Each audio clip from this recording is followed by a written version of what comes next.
Pregoneros, bienvenidos a una nueva transmisión más. Es un placer estar nuevamente con ustedes. Como ya es costumbre, un servidor y amigo Irving Rodríguez transmitiéndoles desde su canal. Antes de irnos de lleno a la información, si es de su agrado, ayúdanos con ese like, compártela para que pueda llegar a más gente y se entere de esta situación. De igual forma, antes de iniciar, quiero mandarles un cordial saludo y de igual forma desearles que tengan un buen inicio de semana. Señores, ya nos encontramos a 18 de octubre, pues hay que darle con todo también a la información. Este fin de semana, como ya es costumbre de nuestro presidente Andrés Manuel López Obrador, emprendió la gira ahí en Baja California y aprovechó esta situación para poder desenmascarar al PAN y al PRI. Así tal cual con estas palabras, los dejó, pero miren, exhibidos, pero tal parece que al señor Marco Cortés, al dictador del PAN, porque hay que decirlo, el señor no quiso dejar las riendas del PAN de una manera que muchos, pues obviamente, cuestionaron. Hasta sus mismos militantes no estaban de acuerdo, pero el señor tenía que seguir. Bueno, el señor el día de ayer, pues estaba festejando su cumpleaños, pero tal parece, mira aquí se lo ponemos, de hecho quitamos para no evidenciar a su familia, obviamente, porque se puede malinterpretar. Hoy festejé con mi familia mis 44 años, bien vividos, gracias a todas y a todos por sus mensajes de felicitación y buenos deseos. Les mando un abrazote. Esto daba a conocer el señor Marco Cortés, ahí festejando sus 44 años. Y tal parece que estas palabras que dijo el presidente, pues lo molestaron. Tan así que el señor tuvo que sacar un comunicado para poder contrarrestar lo que está diciendo y empezar pues obviamente el ataque. Sin embargo, pues el presidente también, el día de ayer, entre comillas, se pudiera decir, entre palabras, le contestó al señor Marco Cortés. Fíjense ustedes, ¿qué es lo que dijo el presidente que al señor Marco Cortés lo molestó? Pues obviamente tocando también sus intereses a sus amigos y a su jefe, lo cual no le gustó. Y estas fueron las palabras, escuchen ustedes. Acaban de pasar las elecciones y los conservadores tenían como propósito no solo de ganar la gobernatura, no les importaba tanto la gobernatura. Lo que más les importaba era que no ganáramos la mayoría de los diputados federales, que no tuviésemos mayoría en la Cámara de Diputados. ¿Y por qué razón? Se reunieron allá arriba Claudia X González, este señor que es de aquí, ni modo, pues en Tabasco también hay gente así, o no, Adán, hay de todos, ¿no? Y parte de la democracia es la pluralidad. Este señor de Hoyos, Gustavo de Hoyos, que era de Coparmex, esta organización que es como un sector del PAN. Se unieron, PRI, PAN, imagínense, ¿cuándo se había visto eso? No nos creían, porque engañaron muchísimo tiempo, haciendo creer que eran distintos. ¿Y cuál diferencia? Decíamos nosotros. No existe, es lo mismo, son iguales. Si hay alguna diferencia, es la que existe entre la Coca-Cola y la Pepsi-Cola. Y no nos creían. Y ahora ya se quitan la máscara, ya se descaran, y todos juntos. A ver, que no ganen, decían acerca de nosotros, la mayoría en la Cámara de Diputados. ¿Y por qué? Porque la Cámara de Diputados tiene como facultad exclusiva la aprobación del presupuesto. Y querían ahí someternos. ¿Para qué querían manejar el presupuesto? Pues para que no se apoyara a la gente, sobre todo que no se apoyara a los pobres. Y no estoy inventando nada. 6 meses antes de la elección, envié una iniciativa a la Cámara de Diputados para que se elevara a rango constitucional la pensión a los adultos mayores, la pensión a niñas, niños con discapacidad, las becas para estudiantes pobres, la gratuidad en la salud. ¿Y saben cómo votaron los del PAN? En contra. Entonces, por eso querían tener la mayoría en la Cámara de Diputados. ¿Pero qué sucedió? Pues el pueblo, que está muy consciente, muy avispado, muy politizado, dijo: no, tenemos que ayudar a que continúe la transformación del país. Y nos dio su apoyo. Y aquí, en este estado, no se perdió ni un solo distrito electoral federal. No ganaron los conservadores reaccionarios ni un solo distrito electoral federal aquí en Baja California. Entonces, imagínense si no estoy contento con el pueblo de Baja California. No es por eso.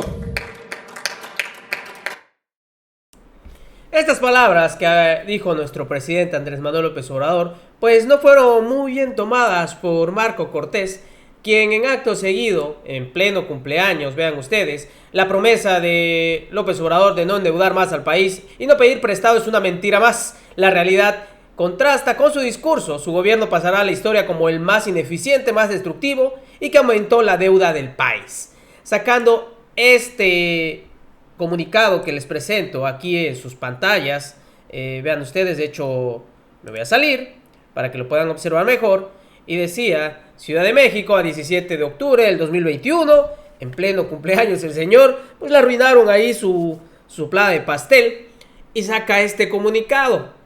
Miren ustedes, ahí lo pueden ver, Marco Cortés: el endeudamiento interno neto del gobierno federal para el 2022 será de 848.807 millones de pesos, 146.681 millones más que en 2021. De acuerdo con el Fondo Monetario Internacional, al cierre del 2024, el gobierno de López Obrador dejará a los mexicanos una deuda del 60.9% como proporción del PIB, 13.6% mayor de lo que se tenía en 2018. En la discusión de la Ley de Ingresos del 2022, Acción Nacional propondrá medidas concretas para rescatar la economía familiar. Ahí vemos quién está encabezando también ahí en el de presupuesto. Se los mostré en un video anterior. Nada más y nada menos que Margarita Zavala. El gobierno de López Obrador dejará una mayor deuda al país, pese a su promesa de que su gobierno iba a funcionar sin necesidad de recurrir a más préstamos, afirmó el dirigente nacional Marco Cortés Mendoza.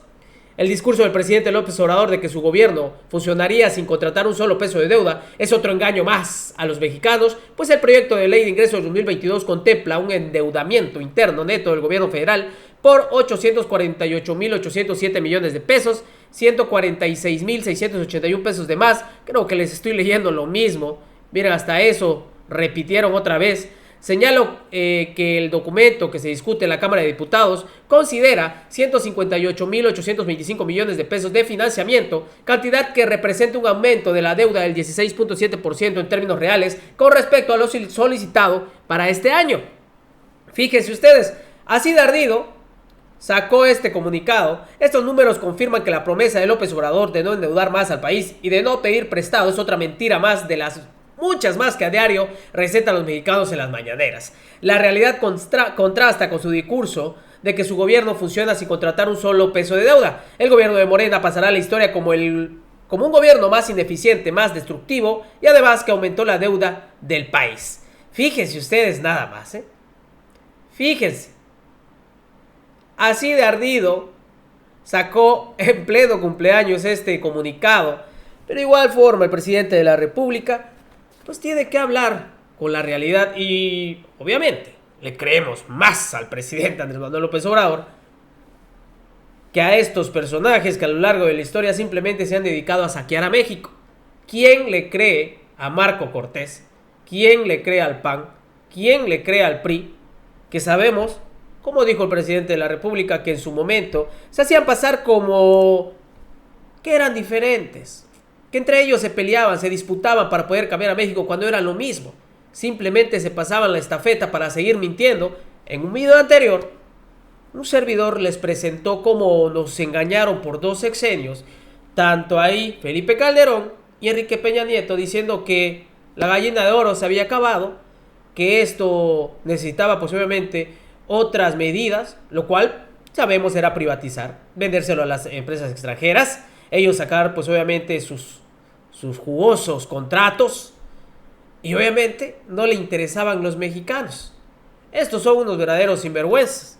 Dicho sea de paso, el presidente de la República de igual forma mencionó lo siguiente. Algo que es muy sencillo de explicar. Es una fórmula muy sencilla, pero muy eficaz. La cuarta transformación es acabar con la corrupción, porque nosotros consideramos que el principal problema de México era la corrupción, no una pandemia, una peste, peor que el COVID, la peste de la corrupción. Y como estamos desterrando la corrupción, se está logrando el renacimiento de México. Por esa estrategia de no permitir la corrupción, enfrentamos todas las adversidades. Así enfrentamos la pandemia. No hubo necesidad, a pesar de la pandemia y de toda la tristeza que nos causó, el daño por el fallecimiento de mucha gente, la caída de la economía, por tener una administración pública sin corrupción, finanzas públicas sanas, no tuvimos necesidad de solicitar deuda adicional. Somos de los pocos países en el mundo que estamos saliendo de la crisis económica que originó la pandemia sin deuda. Todos los países, hasta los más grandes, recurrieron a deuda. Nosotros no. Se pudo salir adelante, enfrentar el reto, el desafío de que nadie se quedara sin una cama, sin un ventilador, sin un médico, sin una enfermera, sin un trabajador de la salud para ser atendido. No se desbordó el problema sanitario. Todos fueron atendidos en las 2, en las 3 olas de epidemia por COVID. Todos. No se quedaron los mexicanos sin atención. También a finales de este mes terminamos ya de vacunar a todos los mexicanos mayores de 18 años, aún con una dosis. Y se tuvo el dinero, porque no hay corrupción, para pagar por anticipado las vacunas. Se han ejercido hasta ahora 40,000 millones de pesos en vacunas que se aplican de manera gratuita en nuestro país. Y estamos, ahora que están bajando los contagios, que afortunadamente está disminuyendo el problema de la pandemia. Estamos regresando al fortalecimiento de toda la infraestructura de salud, modernizando. Bueno, eso sí sabemos que es una realidad. En sexenios pasados dejaron muchos hospitales en obra negra y desafortunadamente muchos que ni siquiera se podían rescatar, otros en equipamiento, cosa que este sexenio pues está llevando pues obviamente como debe de ser. De igual forma, así los terminó de recetar el presidente. Y miren cómo son los conservadores. Se oponen a este ejercicio. Todo el bloque conservador ahora dicen que la ley es inconstitucional y que la Suprema Corte la tiene que declarar inconstitucional para que no se aplique la revocación del mandato. No cabe duda que le tienen mucho miedo al pueblo, que están mal acostumbrados, quieren que la política sea asunto nada más de los políticos, que la política sea asunto de las cúpulas del poder económico y del poder político. Tienen todavía la idea de que el pueblo no existe o que el pueblo no está preparado para la democracia. Una ocasión, un periodista. Efectivamente, como dice nuestro presidente. Esto en relación al ridículo que fueron a hacer los tres partidos políticos ahí en la Suprema Corte de Justicia de la Nación, diciendo que quieren que declaren inconstitucional la revocación del mandato, después de que, como les había comentado, de manera irónica, parte de estos militantes, parte de los diputados y senadores, habían votado a favor. En fin, así es como actúa esta oposición y no tienen remedio, señores. Pero bueno, nos estamos viendo en una siguiente emisión. Espero que sigan pasando un agradable inicio de semana. Se los deseo de corazón, un servidor, Irving Rodríguez, transmitiéndoles desde su canal. Recuerden, la información está ahí y depende de todos nosotros el pregonarla. Nos vemos hasta la próxima.